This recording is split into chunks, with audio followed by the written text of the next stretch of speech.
Psalm 54 verses 1 through 3 says, "Save me, O Lord, my God, by your name, and vindicate me by your power. Hear my prayer, O God, and give ear to the words of my mouth. For strangers have risen against me, and violent men have sought my life. They have not set God before them." Selah.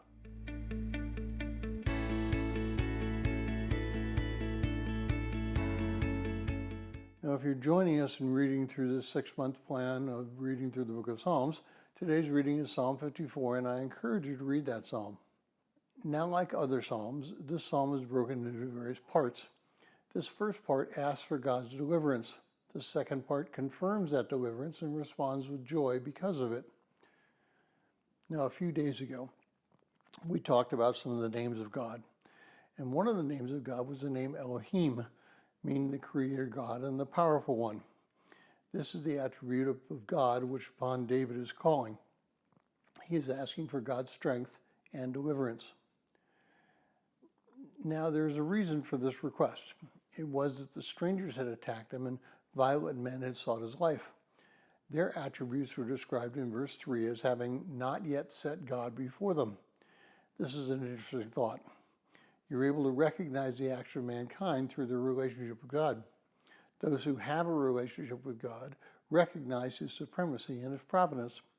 Those who do not have a relationship recognize themselves as God. The world we live in seems to indicate that those who are in leadership positions, for the most part, don't recognize any relationship with God. And therefore, they view themselves as God in their own right in some way. This is indicative when they come to make moral choices.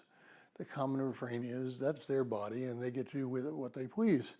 This type of thinking is antithetical to a Christian position. In 1 Corinthians 6, 18 through 20, Paul writes, "Flee immorality. Every other sin that man commits is outside the body, but the immoral man sins against his own body. Or do you not know that your body is a temple of the Holy Spirit, who is in you, from whom you have from God, and that you are not your own? For you have been bought with a price, and therefore glorify God in your body." We as believers have been purchased by Christ's blood, Acts 20:28. Paul is speaking to the elders at Ephesus, and he tells them how they should respond as overseers in the church, because they are not owners of themselves, but rather those who have been purchased by Christ's blood. So in verses 4 through 6 of this psalm, David lays out the truth. God is the helper and the sustainer of his soul. David's response is to give thanks and to offer sacrifice.